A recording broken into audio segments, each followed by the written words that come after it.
I remember matches like Eddie Guerrero versus Kurt Angle. Guerrero's my hero, man. Like the way that he would just connect with me through a TV screen. I've never seen Eddie Guerrero live, but I would just watch and just be astounded by the things that he'd do.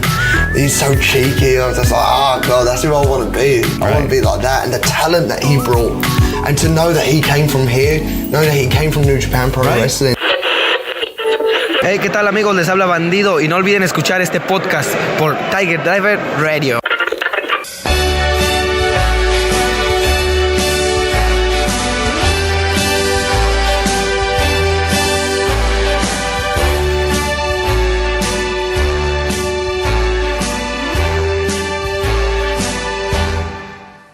Ladies and gentlemen, boys and girls, welcome to another episode of Tiger Driver Radio with your main man, JP, alongside Juicy J. Why are you so sad? Because I'm not going to New York like you are. Well, that's your fault, not mine. I'm so sad.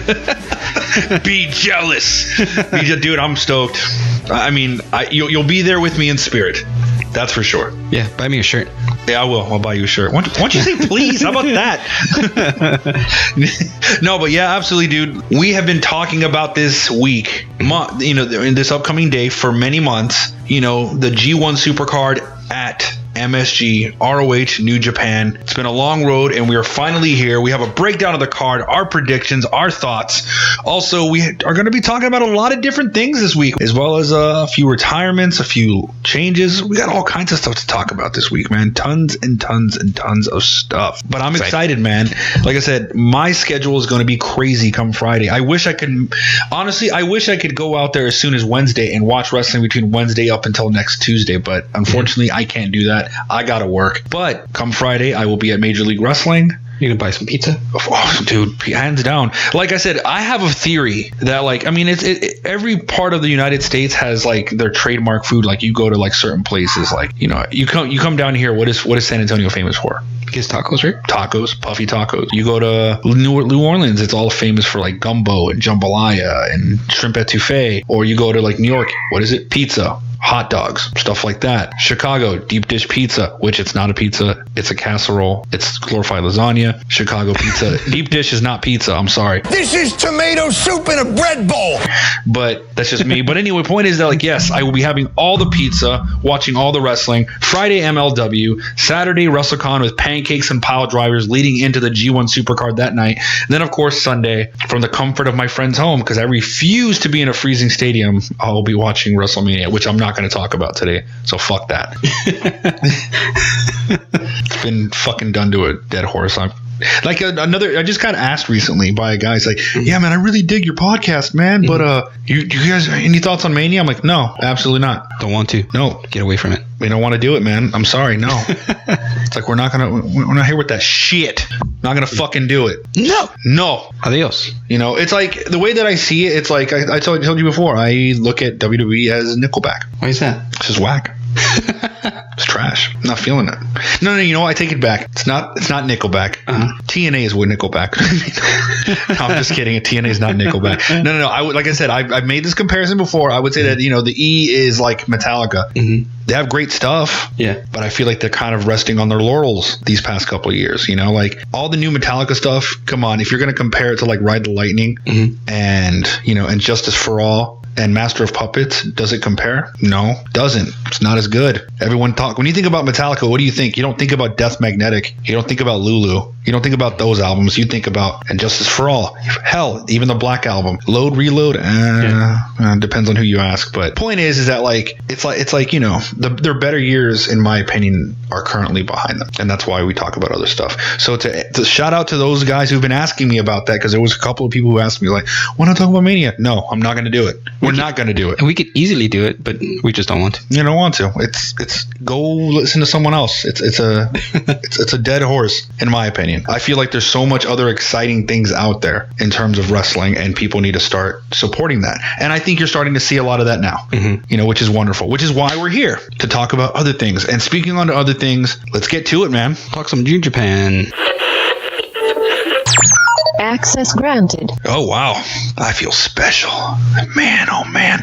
Well, man, all I got to say is, like, history has been made. I believe we got the statistic, or rather, we got the year. It has been the first non-WWE event held in Madison Square Garden since 1960. Wow. With New Japan and Ring of Honor. Now, it was sold out months in advance. But a lot of people have been worried that because of the Elite and the Bucks, the Bucks and Kenny Omega kind of leaving, that it would affect, ticket sales or would affect interest. Perhaps that might be the case. They say that a lot of people have been, giving their tickets away or trying to sell it on the secondary market. But irregardless of that fact, history's already been made. The money's been made, So the money has been made. And I think anyone who decides to stick with New Japan will be in for a treat. I mean, the card is stacked from top to bottom. I think some of the matches on the card have been a little bit rushed in order to try to get as many people on the card as possible, but there's also a lot of good build up to many other matches. New Japan, I think, waited too long on some of the matches. Maybe because of the transition from the Elite people. Yeah. When it was happening and when this came out and people were buying tickets. And yeah, you're right. But in a lot of ways, you kind of had to. You kind of had to block that off, because at the end of the day, ultimately, MSG has always been a WWE. Basically, they're for lack of a better way of putting it, their spiritual home. It's their baby. It's their baby. And this is the first time since the 60s that is not happening. There's nothing being held WWE related at MSG. So then there you go. Ring of Honor and New Japan swipe in. Since then, the Elite have decided to form AEW, leaving New Japan and making things a little, up in the air. But I hope that there will be a large number of people that will turn out for MSG, because I think regardless of some of the wonky booking and some of like I said, the booking on this card, some of it's been good and some of it's been a little wonky in my opinion, a little off. But regardless, I think from top to bottom, you just still have a showcase of a lot of great matches that you can look forward to that night. Yeah. With all these people in New York, for sure, there's going to be so many people out there doing the touristing and going to all the different shows going on. So. I mean, yeah, exactly. The amount of options that we have are ridiculous. Everything from DDT doing one of their first shows in America to Impact and House of Glory doing a collaborative show over the weekend to everything that's going on in Jersey City with the Collective, with Joey Janela's Spring Break, Joey Ryan's Penis Party. Never mind the obvious reason that everyone's here is the fact that you have WrestleMania and the Hall of Fame and NXT and all that stuff, and then Major League Wrestling, Shimmer. I mean, the list goes on and on and on. I mean, even Orange Cassidy is doing a comedy card. I mean, I just implore and encourage everyone out there, please go see what other wrestling is out there. Go give a bunch of other promotions a chance. I think the more product, the better, the healthier, and it's fun. Enjoy pro wrestling. And on that note, let's get into the lineup at MSG, which, like I said, we've been talking about this for months, and we know that one of the things that has been announced was the pre-show Honor Rumble, which will feature both Ring of Honor and New Japan stars, and might even feature some surprises of people who have defended titles in Madison Square Garden in the past. So you'll have to tune in and wait and see, but I'm excited to see how this Rumble is going to play out. Perhaps there'll be some sort of stipulation added, if it hasn't been announced already, to maybe a future Ring of Honor championship match, or maybe some sort of prize. Something's got to come out of it. Cheeseburger's going to win.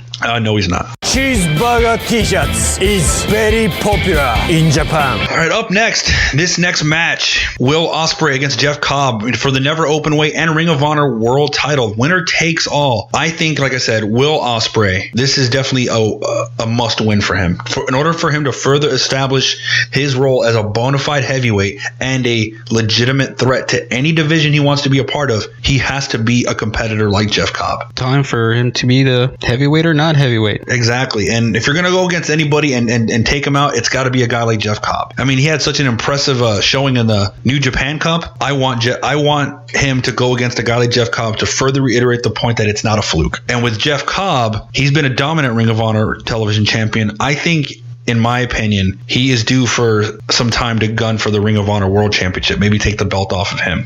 Mm-hmm. That's just my opinion. I think this will be definitely an amazing opener, a good way to warm the crowd up for what's going to happen for the rest of the night. Following that, the second match, which will be a special singles match against Dalton Castle and Rush. All I have to say is Dalton Castle better have an epic fucking entrance. Yes, sir. Ric Flair style. Ric Flair fucking style. And that's the thing, like, who's to know what kind of budget they have? I hope they can pull that off. I think this match in itself. Oh, look, is that who I think it is? Don't tell me again. It is our favorite person ever. It is Mr. Ice Cream Man. All right, you know what, dude? Let's take a break and then get some ice cream. Let's do it. Let's do it, man. Hi, how can I help you young boys? I want ice cream. All right. What flavor do you want? What? Blue, please. Blue what? I want blue. What? I want purple hair. Purple what? Don't raise your voice in public. What the fuck is wrong with you idiots? Okay, bye. All right, man. I got my ice cream. I'm good. I'm less cranky. What was I saying? Oh, yes. That's right. Dalton Castle versus Rush. Dalton Castle against Rush. I think this match has a potential to be another highlight of the evening between two guys that are aggressive powerhouses. Don't sleep on Dalton Castle being flamboyant and a showman and comedic at times. The guy can go. Everyone knows he can go. He's been rested. I feel like he's gotten his step back a little bit now, a little bit better than when he first initially came back. I feel like the rust has kind of come off. So I think you're going to see Dalton Castle at his best against Rush, who is going to be a force to reckon with within Ring of Honor. And this is going to be, I think, a classic match that's going to probably set up a long-term rivalry. That's what I think. With the White Bull, Rush. Exactly, man. So I'm really excited to see that match. Like I said, it's going to be hard-hitting as hell. With this next match, however, which will be the Ring of Honor Women of Honor World Championship, will be Mayu Iwatani, Kelly Klein. I think this match is unnecessary. I would have liked to have seen Mayu Iwatani take on a new challenger.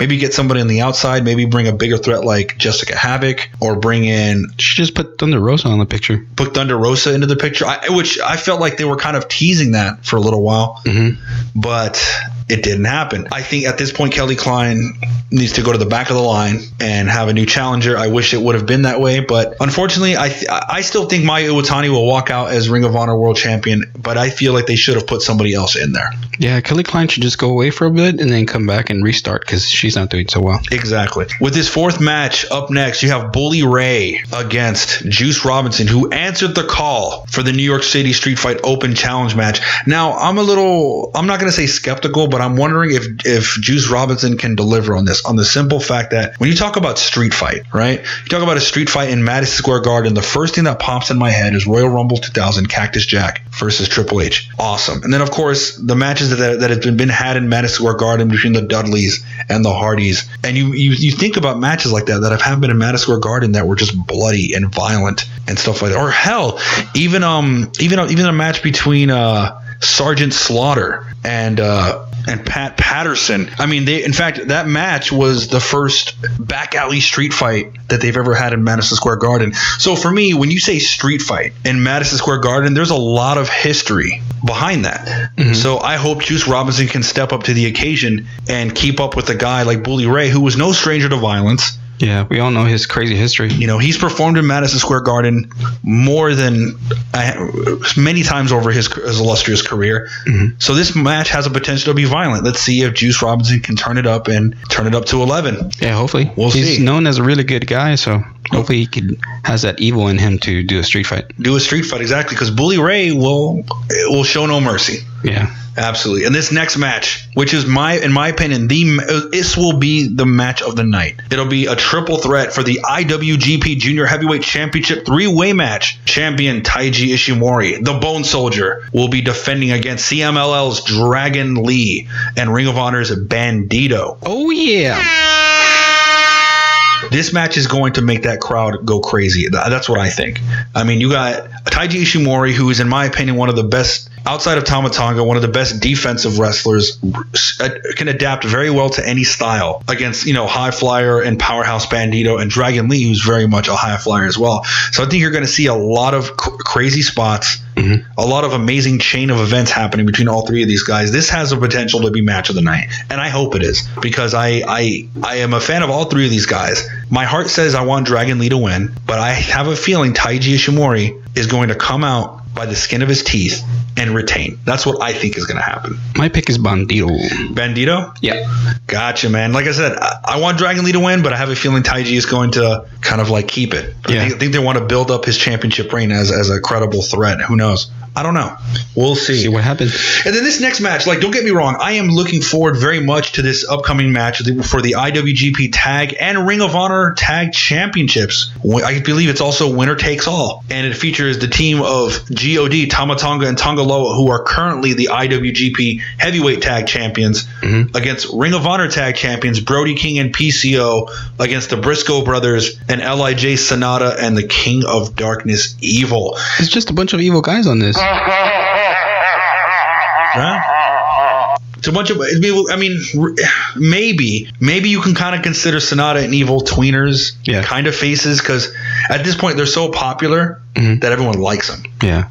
And then with Brody King and PCO, even though they're bad guys, everyone loves them. The Briscoes are hated. God are also hated. I don't know. It's like tweeners. All of them are tweeners. It depends on where you go based on what kind of reaction you're going to get. You know, I know like God is presented as heels in Japan, but they're super popular here in America. You know, so I don't know. It's strange. But the thing is, originally this was scheduled to be Tama Tonga and Tonga Loa against the Briscoe brothers, and I would have loved that alone. You know, title for title. And they were building that up, it seemed, especially after the Honor Rising shows earlier this year. But then when the Briscoes lost their tag titles against Villain Enterprises, that made things a little more interesting. And then, of course, Sonata and Evil, of course, evoking their rematch clause for a title shot. It seems like it was inevitable that eventually this was all going to land into a four-way dance. I think it might have been a little rushed, because I liked the fact that during the Honor Rising cards, you started to see God and Mark and Jay Briscoe kind of go at it, you know, within that weekend. It kind of set up, you know, it set up the precedent of, oh man, this match is going to get a little personal. Now it just seems like a hodgepodge a little bit. I'm not complaining, because I think this will be an awesome match. It's going to get bloody. It's going to get bloody. It's going to get violent. But I guess maybe I'm old school in the sense of I would have loved to have seen the best team versus the best team, and winner comes out on top. You're going to be there. You're going to get some blood spill on you from all the way from the ring. All the way from, I don't know, man. I don't know about that. I'm pretty far up, actually. I wish I was sitting closer, but I don't think it's going to happen. And then this next match for the British Heavyweight Championship, Rev Pro's champion Zack Sabre Jr. will defend his title against Hiroshi Tanahashi. Now, this title match, I can kind of I actually understand why it's happening, because even though Tanahashi fell to Sonata, the previous round, Tanahashi pinned Zack Sabre Jr. and broke Zack Sabre Jr.'s undefeated streak in the New Japan Cup. And usually how it happens is that if you pin a champion in the Cup, once that tournament is finished, whether it be the G1 or the New Japan Cup or whatever else, that you are eligible for a title shot at the said champion you pinned during a tournament, which they're following that, which means Zack Sabre Jr. will have to defend his title against Hiroshi Tanahashi. So even though Tanahashi did not get a main event, he will still get a prominent featuring against Zack Sabre Jr. It's going to be hard to say who will win. I still somehow think Sabre Jr.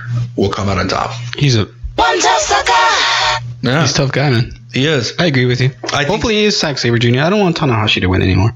I don't want Tanahashi to win anymore. I get it. Then this this match up next, which we predicted that could potentially happen, even though we both wanted Kota Ibushi to win the New Japan Cup. He did not, but we kind of felt that maybe he would be going up against Tetsuya Naito for the IWGP Intercontinental Champion, and it's happening in Madison Square Garden, which I think great call, because Tetsuya Naito versus Ibushi stole the first round of the New Japan Cup. That match was brutal.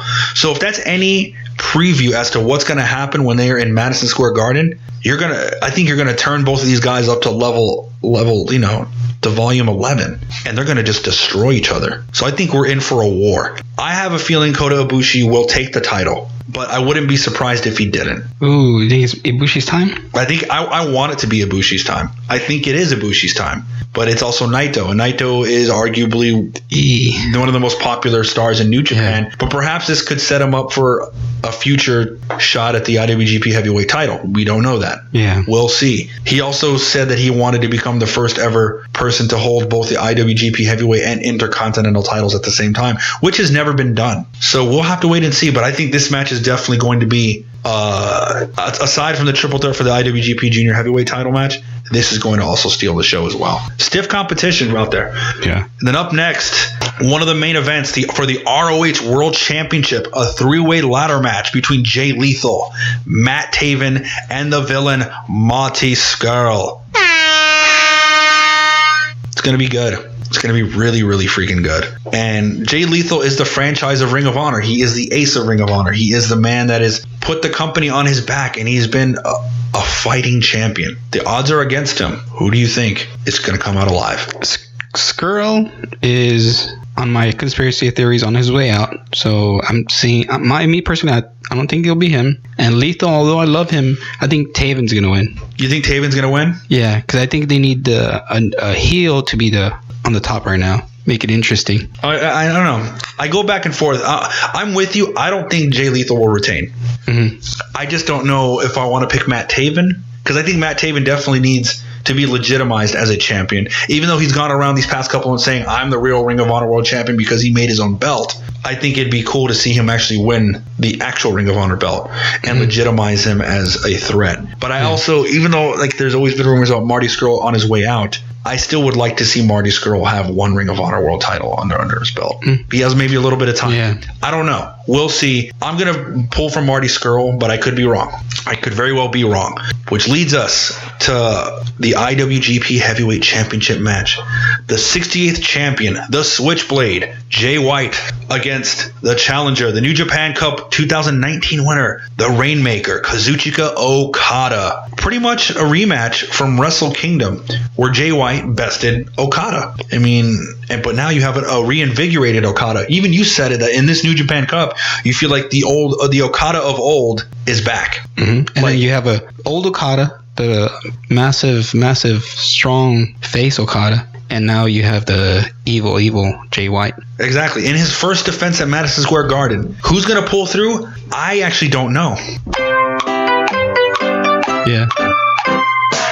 It's a hard choice. It's super hard because I could see arguments for both. I could see why they wouldn't want to. I could see why Jay White would retain. It's his first defense. It's only his first defense, and I think it'll legitimize him as a real threat. Like, man, he's beaten the Rainmaker 2 times in a row in the same year. Yeah, and that'll build him up as a strong threat for him to pretty much carry that title for the rest of the year until somebody either takes it off of him before the G1 or somebody after the G1 challenges him for Wrestle Kingdom the following year. If he can keep that title on his waist for that long. And then on the flip side, it's Madison Square Garden. You want a beautiful, happy ending. You want a beautiful moment. What better way than for Okada to beat Jay White to retain? Or no, excuse me, to get the belt. Yeah. For him to become the new IWGP heavyweight champion. For him to regain that title belt. And you end the night on a beautiful note. Everyone loves happy endings. They do.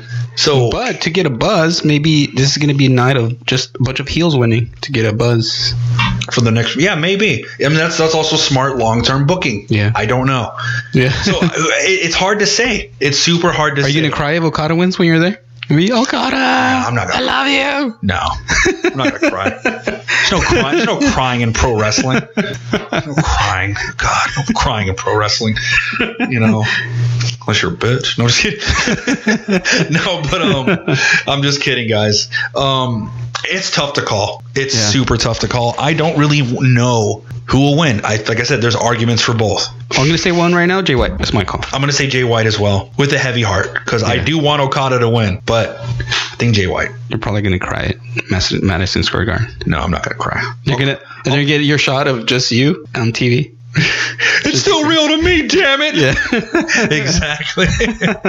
Oh, man. But you know what, man? This card, like I said, I really hope ultimately people will not forego this event and decide to go to other events during this time frame, because I really want people to support New Japan Pro Wrestling. Like I said, New Japan is bigger than 3 performers. There's still a lot of amazing talent in here. Continue to support it and watch it. I know I'll be. Like I said, I've been a fan since 1996. So, it's a long time. So yeah, it's a long time. I mean, on and off. Like I said, it's been hard to keep up with it throughout the years, but no less, I've been a fan for a very, very long time. So this is going to be exciting. And I don't know, man. Speaking of other exciting things, you want to get into some other stuff? Let's go to news. What do you think? Yeah, man. Let's talk about some news, man. Alrighty.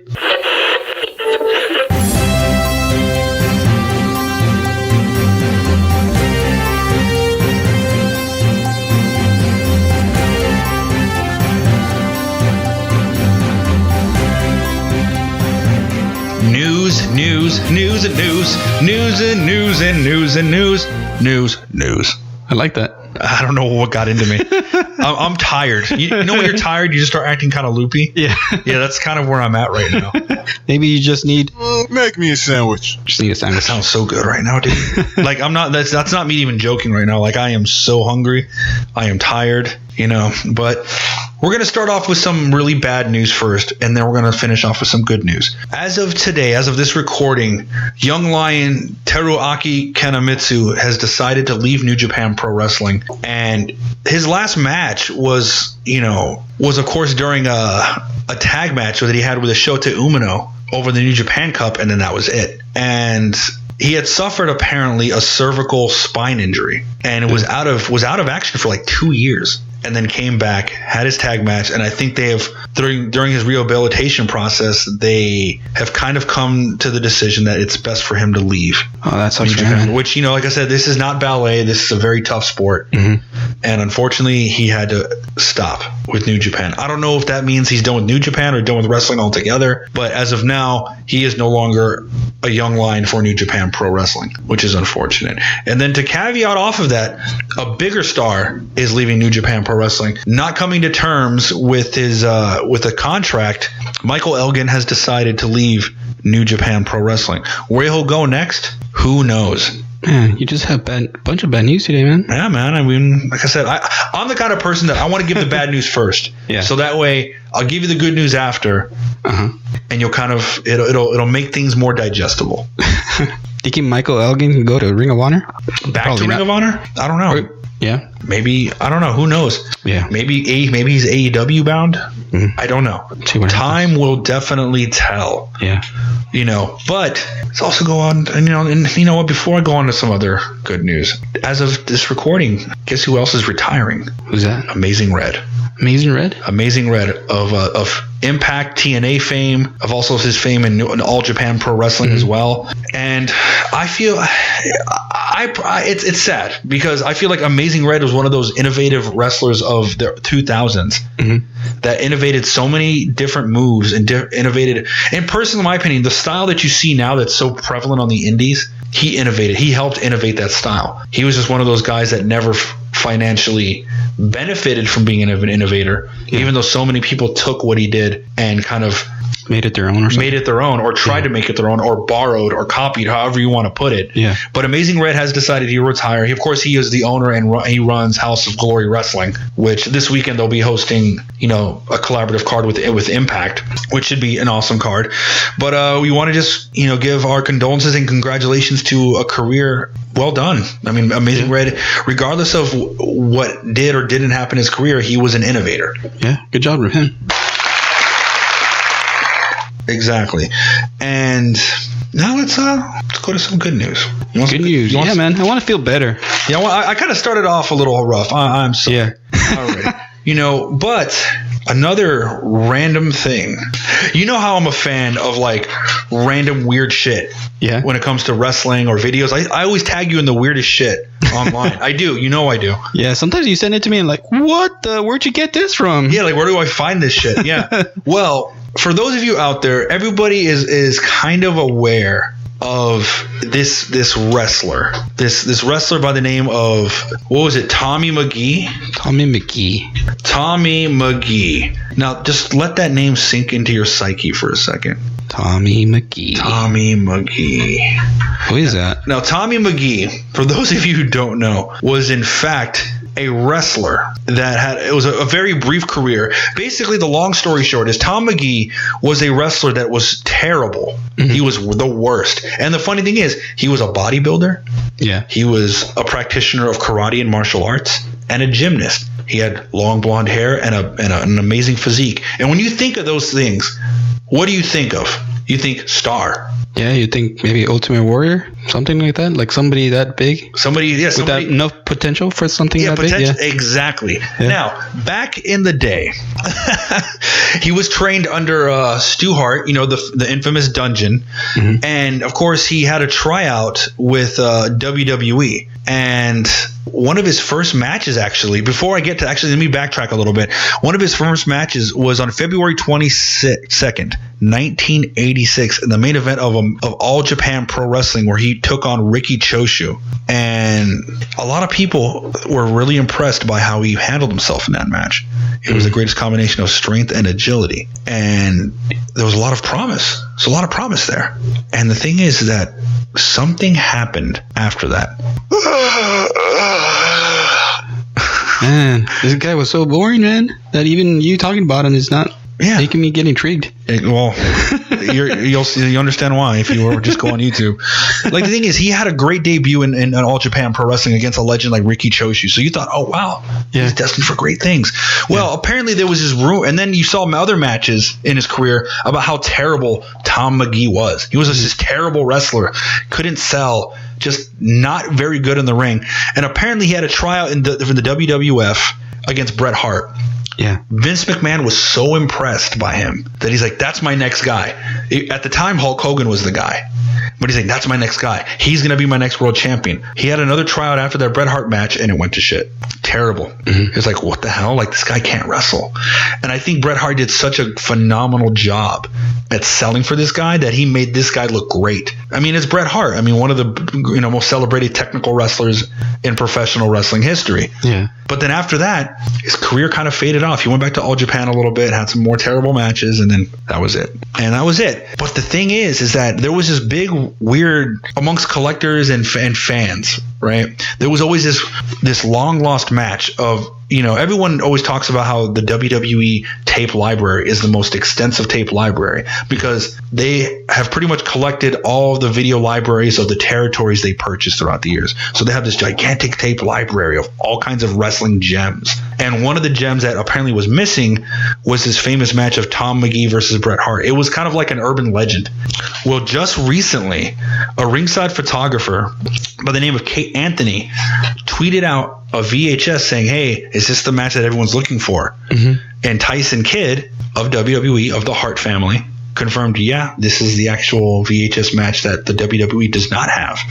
So apparently she unearthed and found, after all these years, the mythical urban legend of Bret the Hitman Hart facing the worst wrestler in the world, Tom McGee. And it was just some kind of ongoing joke amongst people like, oh, Tom McGee is the worst wrestler in the world. But yeah, maybe he wrestled Bret Hart. There's rumors that he did. And apparently there's proof. There's proof now. It has not been uploaded to YouTube, but it's just a little like go for anybody that's listening to this, please just go look up Tom McGee and you'll see one of the worst workers ever. Worse than Yoshihashi. Dude, Yoshihashi compared to Tom McGee, you would think Yoshihashi is Antonio Inoki and Ric Flair combined compared to Tom McGee. At least Yoshihashi knows how to work. Yeah. Tom McGee did not. I showed you a Tom McGee match. Yeah. What did you think? It was worse. His combinations or transitions from moves or punches and kicks he was doing was weird. Yeah, like he was just awkward, right? Yeah. Exactly. So the thing is, like, it's so random that there's been this kind of weird, funny fascination about this terrible wrestler who had all the promise in the world and he was hyped up and then just kind of fell off, So from here on out, if we see a bad wrestler, can we call him Tom McGee? We'll just call him Tom McGee from now on. Or is that too rude? No, that's not rude. He sucked. Tom McGee sucked. Tom McGee sucked, just like you do, Yoshihashi. Loser.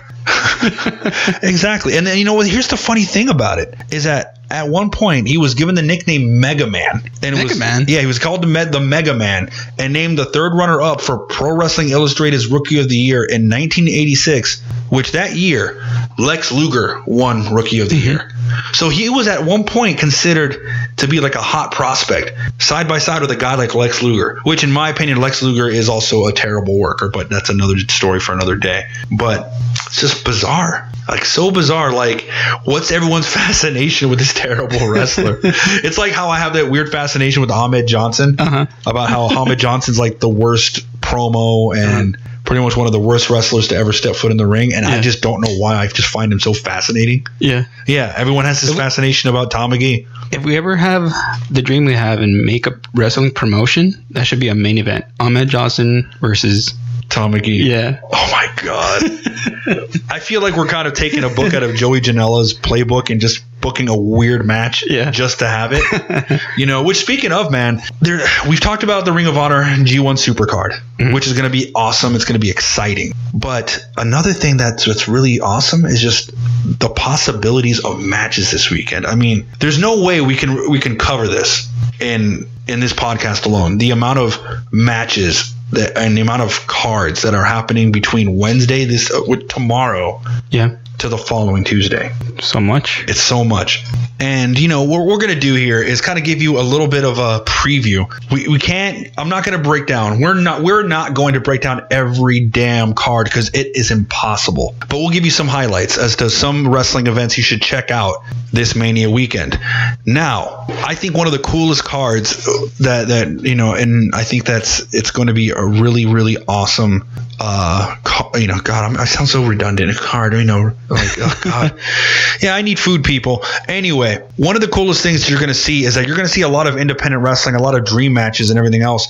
And starting, out Pizza Party Wrestling, on Wednesday, April 3rd, you'll see Pizza Cat. What? Which is Shotzi Blackheart, our good friend Shotzi Blackheart, against Ophidian. And then a 60-second Iron Man match of Dick Justice versus Johnny Cockstrong. What the hell is that? A 60-second Iron Man match. Can you believe that? That sounds intriguing. Sounds intriguing. But like I said, it's stupid stuff like that just makes it awesome. And then, of course, UPWA, at in Wayne Powell building, the Wayne Powell building in New Jersey, which is also winning. Chris Masters is going to actually bring back his Master Lock Open Challenge. Remember that? Man, talk about Tom McGee. Exactly, man. Like, talk about another Tom McGee, a guy that had all the promise in the world and didn't live up to it. But, and then, of course, Battle Club Pro Women Crush Wednesday will feature Tasha Steelz, Maria Manic versus Sue Young, which we'll talk about a controversial angle with Sue Young a little bit later. Thunder Rosa versus Ariel Monroe versus Devine. And those are just some of the highlights for that card as well. And then another card that's going to be really, really interesting is the Independent Wrestling.tv Family Reunion. For those of you that are familiar with Independent Wrestling.tv, you're going to see a last man standing match with Jake Parnell versus Gary J, AC Mack versus Fred Yehai. I love Fred Yehai, awesome talent. And not to mention, of course, Orange Cassidy against Jonathan Grisham. That's going to be very interesting. Jonathan Grisham, who's a serious wrestler, against a goofball like Orange Cassidy, which he cracks me up. Which, of course, Orange Cassidy will, in fact, be having a card later on as part of the collective in New Jersey, which we'll get to that a little bit later. And WXW from Germany, America First Wunderbar, which, if those of you aren't familiar with WXW, that is the home promotion of current NXT star Walter, if you're not familiar with it. But expect to see Darby Allin against Avalanche, Lucky Kid against David Starr, and of course LAX versus The Crown. And like I said, you're going to see some awesome wrestling for WXW, a very strong promotion out in Germany. And then up next, which in my opinion is one of my highlights of the weekend, that a friend of mine will be there second row. We'll of course be hanging out together watching it, which will be Game Changer Wrestling's Josh Barnett's Bloodsport at the White Eagle Hall on Thursday at 4 p.m. Eastern Time. Now, this match is basically going to this card rather is going to be kind of a breakdown of shoot style wrestling, kind of like Pancrase. If anybody is not familiar with Pancrase, go look it up. That's where Minoru Suzuki got his start. Basically like MMA style, shoot style wrestling. And it'll be interesting. So they do go at it? Yeah. Okay. It's like, I don't know if it's complete shoots, or some of them are complete shoots, some of them are work shoots. But the point is, this isn't going to be a matter of you're going to see a lot of flips and high spots. No, this is a matter of no comedy or no nice people on this. No. This is just fights. People are going there to kick each other's ass. Some of it's work shoots. I believe some of the matches might even be actual shoots. Yeah, we'll see. The main event though, Minoru Suzuki against UFC legend Josh Barnett, which I am super stoked about. Last year it featured Matt Riddle against Minoru Suzuki. Of course, Suzuki did make Matt Riddle tap out. Wow. which was amazing. And then, of course, you have Killer Cross against Davey Boy Smith Jr. Now, everyone knows that Davey Boy Smith Jr. is, in fact, a practitioner of Brazilian Jiu-Jitsu. So that'll be kind of interesting to see him show more of his grappling side. Yeah. And, of course, as of today, Chris Dickinson talking a lot of trash, saying that he's going to fuck up Andy Williams from Every Time I Die. So I'm stoked. Man, I think I just got goosebumps from. Yeah, this is not going to be an event full of Tom McGee's. Yeah. Quite the contrary. This is going to be a card full of a lot of badasses. Also, UFC legends Frank Mir versus Dan the Beast Severn. Should be very interesting. Like I said, this match is all about shoot wrestling, submission style wrestling, strikes, submissions, stuff like that. And I appreciate, as much as I love watching guys like Bandito and Will Ospreay and the Ricochets and stuff like that, I have an appreciation for submissions and striking and stuff like that, which is why I've always gravitated towards Japanese strong style. So, but here you're going to see a lot of just people kicking each other's teeth in. It's not going to be Tom McGee's. It's going to be a bunch of Minoru Suzuki's. Yes, Minoru Suzuki. And that main event's going to be sick. Yeah. So, and then, of course, this next one, Rise of the Renegades, MLW's TV taping on Thursday, will feature a tables match of the Hart Foundation, Brian Pillman Jr. and Davey Boy Smith Jr. and Teddy Hart versus the Dynasty, MJF, Alex Hammerstone and Richard Holiday. Of course, Minoru Tanaka of Pro Wrestling Noah against Daga, Hijo del LA Park against Gringo Loco, and of course a street fight of Tom Lawler versus Jimmy Havoc that night, which will be a lot of fun. So cool. Yeah. And then, of course, the WrestleCon Super Show at that day at 7 p.m. Will Ospreay versus Bandito. Not a match you want to miss at all. And then Masato Tanaka against Eddie Kingston. For those of you who do not remember Masato Tanaka, he had his heyday in FMW back in the 90s, as well as ECW, and also even had a brief run in the late 2000s in New Japan Pro Wrestling as well. And hopefully Eddie Kingston is back to his regular self. Remember last time we saw him? Yeah, he seemed a little off. Yeah. Absolutely. And then, of course, Zack Sabre Jr. against Shane Strickland, which should be an awesome back and forth match between those guys as well. Yeah. And then another thing, if you want something funny, go to White Eagle Hall at 7:30 p.m. that Thursday, and you'll watch Interspecies Wrestling presents Boner Jam. Balls out. I'm not going to explain anything. Just go on YouTube, type in Boner Jam Wrestling, and you'll see some of the weirdest shit you've ever seen. And of course, the King of Crazy Championship is going to be defended, where fans bring the Legos Deathmatch, where it's Andy Starr versus Nick Gage. Did you say Lego Deathmatch? Yes, Lego Deathmatch.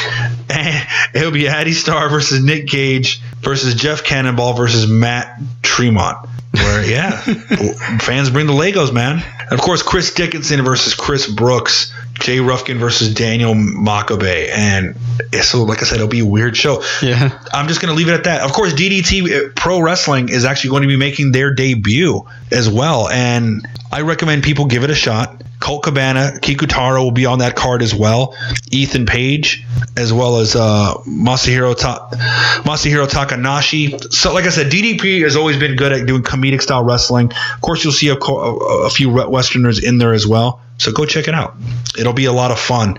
And then Impact Wrestling's United We Stand at 11 p.m. You'll see Pentagon Jr. and Phoenix against RVD and Sabu. That's going to be so cool, man. That is going to be really awesome. And then, of course, the return of Monsters Ball, where Sami Callihan will go against Jimmy Havoc. Tessa Blanchard against Joey Ryan. And then, of course, you're going to see the X Division Championship of Rich Swann against Flamita, which will be a high-flying, just tons of high-flying. It'll be super awesome.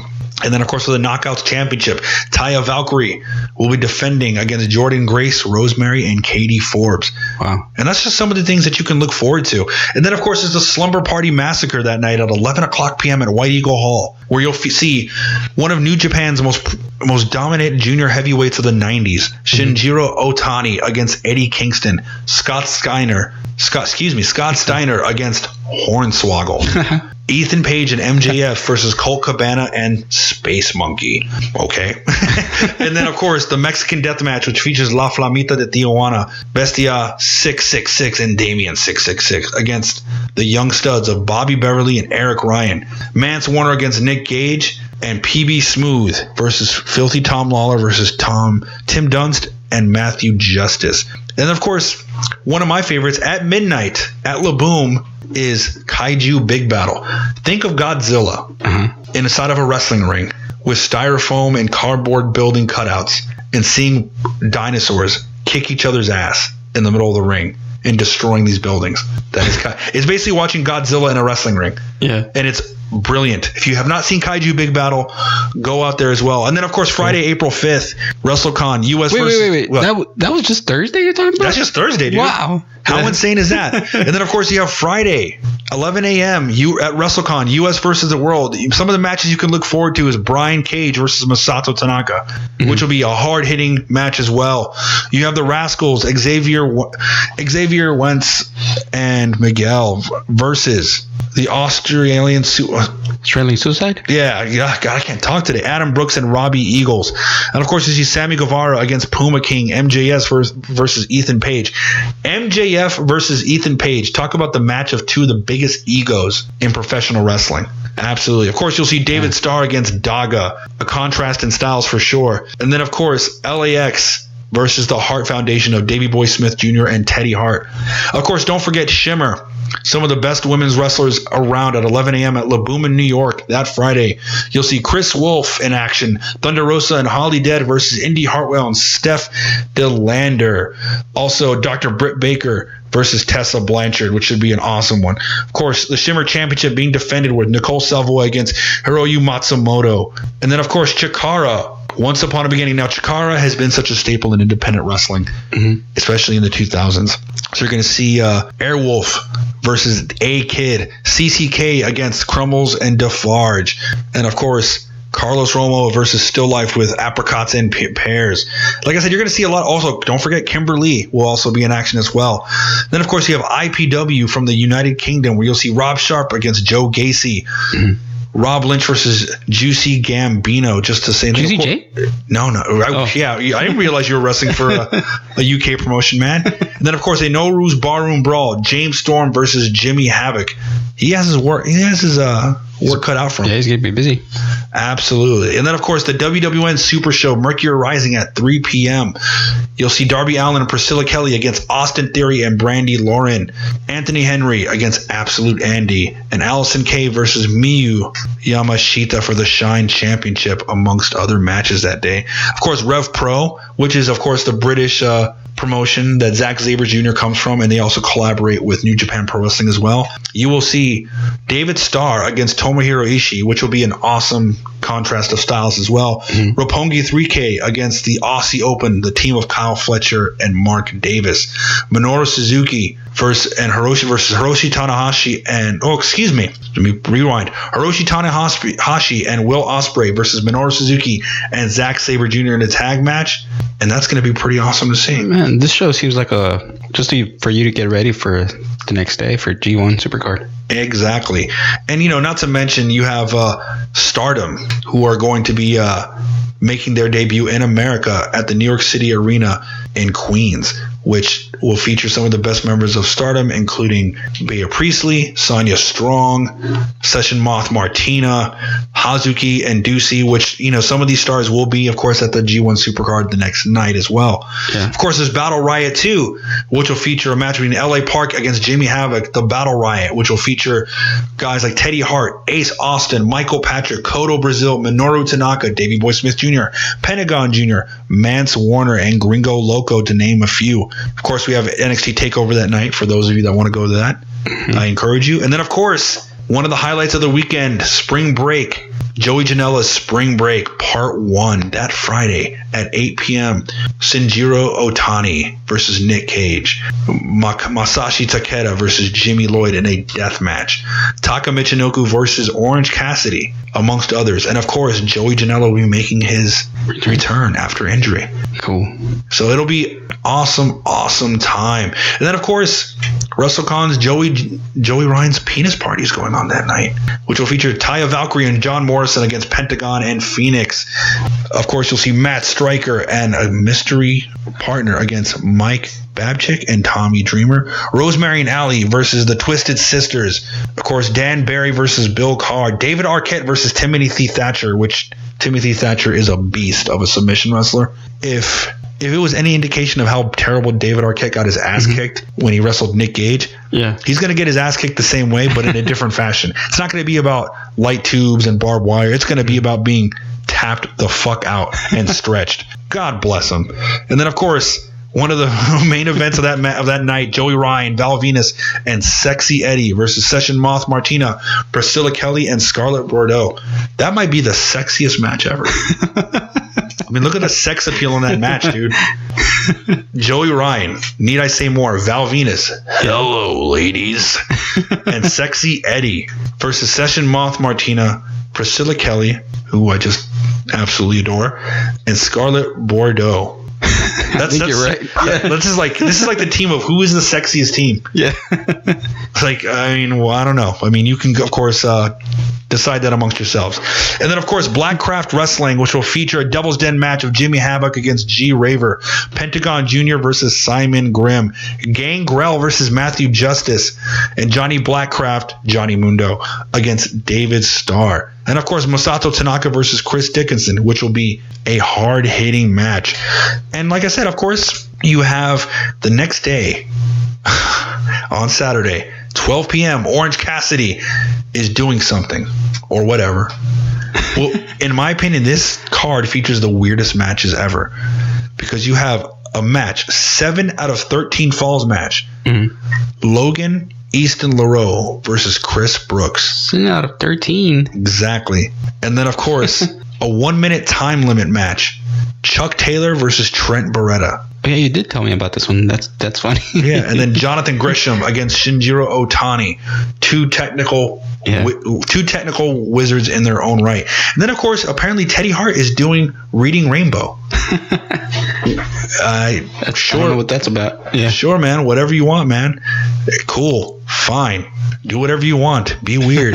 And then, of course, you have Culture Class, which will feature talent from House of Glory, which will be Phoenix versus Amazing Red, Low Key and LAX versus The Great Muta and Pentagon Jr. and Tajiri, which will be really awesome to see. And then, of course, the House of Glory Crown Jewel Championship will be defended with Mantequilla versus Kikutaro. And that's just some of the wrestling you will see this weekend. I can't even... So much stuff. And then, of course, the G1 Supercard. Yeah. And, of course, there's also Lucha Libre that will be happening in the Bronx.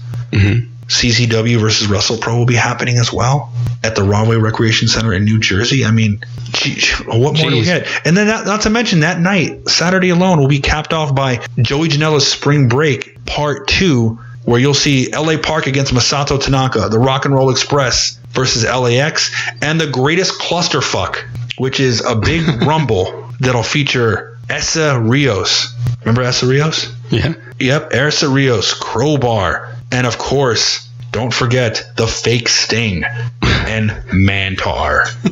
Where can you I am so tired from just speaking right now. This is the amount of incredible wrestling that you can expect this weekend, and I didn't list it all. I probably said too much. Point I'm trying to make to you kids out there is go on Fight TV, go order. Go to WWN and go order. Go support DDT. Go support WrestleCon. Go support all the independents out there. Go support Combat Zone. Go support New Japan. There is more wrestling than the WWE. Go out there and find it because, my God, all you have to do this week from tomorrow until next Tuesday is shake a stick in the New York tri-state area. And you stop shaking that stick, you'll point in the direction of any wrestling event at any given time throughout the entire city and tri-state New Jersey area. What more could you ask for? Man, it would be wrestling heaven. Wrestling heaven. York. So much so that I had to actually not go to certain events. Yeah. I actually bought tickets for Blackcraft Wrestling. I can't make that. No, I can't. It's just so much to do. Of course, I will also be at WrestleCon. Yeah. So I actually found before we take off. Yeah. I actually found an Atsushi Onita deathmatch tape from FMW from 1991. I don't mean a copy. I mean like a legitimate tape that I bought in Japan of Mr. Pogo, may he rest in peace, versus Atsushi Onita in an exploding barbed wire death match. One of the first ones that ever happened in wrestling history. Sweet. I bought this. Yeah, I bought this. So I am going to meet, I'm going to try to meet Onita on Saturday to have him autograph this. Oh, nice. Because when it comes to deathmatch wrestling, hardcore wrestling, you have to mention Onita, an innovator. And not to mention all the other amounts of other crazy wrestlers I can meet on Saturday. Hopefully I can meet Priscilla Kelly. You're probably going to see them walking around. Yeah, exactly. Times Square, maybe? Yeah, absolutely. It'd be kind of cool after the show on MSG, I walk around and getting pizza, and then I see Kazuchika Okada just getting like, I don't know, a slice of pizza down in Penn Station underneath MSG, which I wouldn't recommend. There's other better pizza places, but gets the job done when it's late at night. But point is, man, go out there and support wrestling. Last but not least, there was something else you wanted to talk about in terms of a controversial angle. Yes. With Su Yung. Oh yes, that was a little crazy, man, when I saw it. So what happened is that Ali, right? Yes. From AEW, they were doing an angle that she was gonna die, or that she did die, and she got stabbed in the throat. Yeah, there was blood everywhere. It was crazy. Yeah, I've never been a fan of people dying in storylines in wrestling, because at the end of the day, everyone knows that wrestling, is entertainment. Yeah. And I don't think the blood and the gore of it really got to me. That's not the problem. I just think that, like, when it comes to little kids watching, I don't know. Yeah. I don't know how I feel. I'm never mind, but I'll even go a step behind that. Never mind, little kids watching. I'm just not a fan of portraying death in wrestling, because it's like, I feel like there's so many times that wrestling has had real life deaths happen in the ring or because of wrestling, that why would you want to add to that? I just think that it's lazy storytelling. It's like, we're going to kill you off. Clearly she's not dying. She's going to AEW. Yeah. So I don't think it was as controversial as a lot of people made it out to be. I just think it's just in poor taste. Yeah. In the sense that, people have died because of wrestling, but also it's fucking lazy, man. Yeah. Like, you couldn't have a match. It's like, all right, loser leaves Impact, Yeah. It's edgy to get the buzz on them so that people could watch. And with everything in wrestling shows now, it's hard to surprise people. Get them to watch. So I understand why they did it. But all this blood and Impact, I don't think a lot of kids watch it, though. You think? I think it's more of an adult. An adult show. Maybe that's why they got away with it. But I just thought maybe it was a little too much. Yeah, I think it was like trying a little bit too hard. Yeah. That's what I think. Never mind the moral principle about it. I just think it's lazy. But it was a good way for her. She's not going to be with them anymore, so. Yeah, that's it. But I still think it was lazy. I think it could have gone another direction. Yeah. But that's just the beauty of pro wrestling, man, is that we can have our fucking opinions. And if we don't like something, there's a million and other one promotions out there we can go support. Support Tom McGee? Exactly. Yeah. No supporting Tom McGee. But anyhow, man, I don't know about you.